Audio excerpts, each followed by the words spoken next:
This trick that you are not using gets you a spirit summon the equivalent of a plus 15, if not better. This will trivialize most bosses for you and have you completing the game easy. With spirit summons, plus 10 is usually the highest you can go, but these majorly non-talked about tricks will let you control a spirit way stronger stat-wise than a plus 15 would ever be. This involves an abundance of items that most players ignore their whole playthrough and a very specific spirit ash. The spirit used in this trick is, drumroll please, Mimic Tear. Now, it's no surprise that the Mimic Tear was and still is one of the absolute best summons even after the nerf. However, you are using it wrong. Most players I see storm into a boss room, summon Mimic Tear, heal the health they just lost, and then they go in. If you want the most out of your Mimic Tear, if you want to turn this thing into an absolute boss-slaying monster and the best support you could ever have, then you need to be crafting and equipping these items prior to any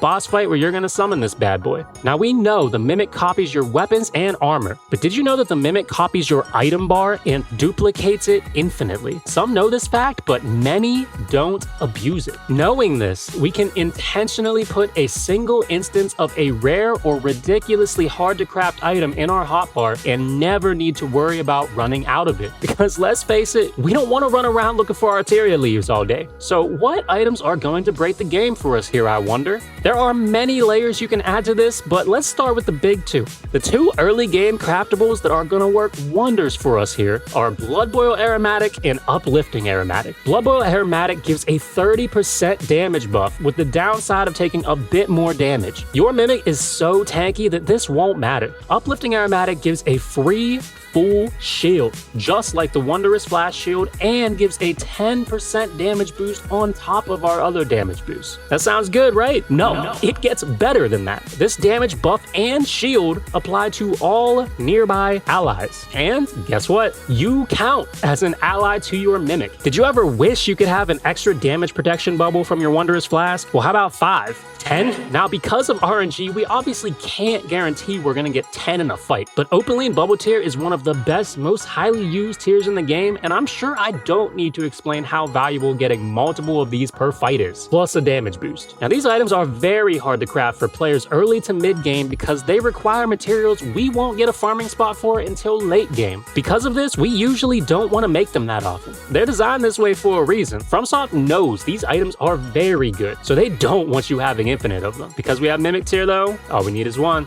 When my Mimic applies both of these buffs in a single fight, the damage on its attacks was ridiculous. Of course, this experiment was bullying a bunch of the little guards outside of the first gate, but these additional percentages still apply to any fight. The longer the fight goes with your Mimic alive, the more you're gaining from it. The damage on my Mimic's Giant Hunt ability went from 627 the whole way up to 1061. I'm not even sure why it makes it that strong because the math doesn't quite add up on this one, but it was seen multiple times. An honorable mention is Exalted Flesh instead of Blood Boil Perfume if you don't want your spirit taking that extra damage. Again, I would still recommend Blood Boil over this since Exalted Flesh is equally as hard to craft, but it's your choice. You might be wondering, why not use all three and make my spirit cracked? Although Uplifting Aromatic's damage buff can successfully stack with Exalted, Blood Boil and Exalted Flesh's damage buffs override each other. It's either one or the other. That information alone is good enough to carry you through loads of bosses. I could end the video here, make me have a lot less editing, but I'm gonna drop some other gems on you though.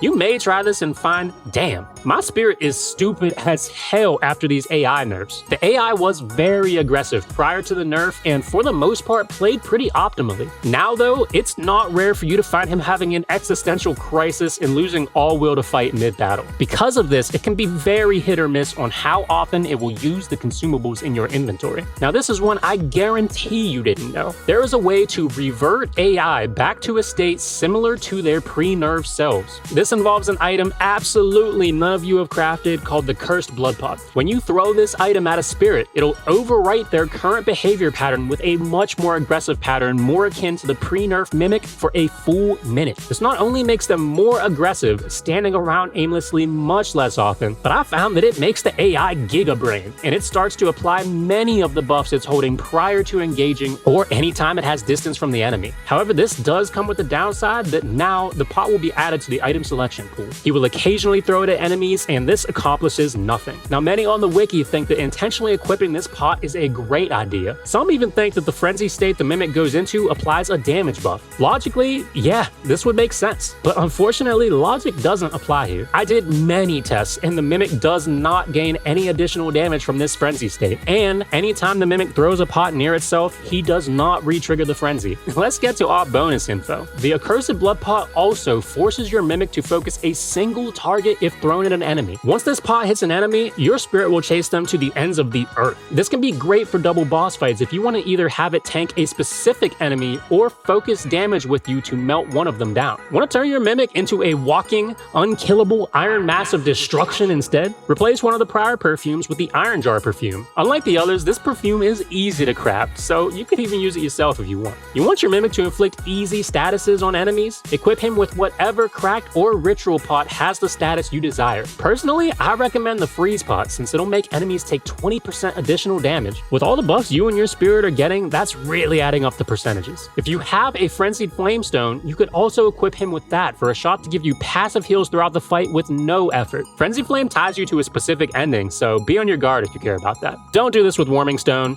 It heals enemies. I didn't know that prior. Well, I hope some of that info was able to help you because I definitely did not know about these prior to running tests on them. As always, appreciate the watch. Subscribe to the channel for more content like this because this took a lot of effort. Have a good one.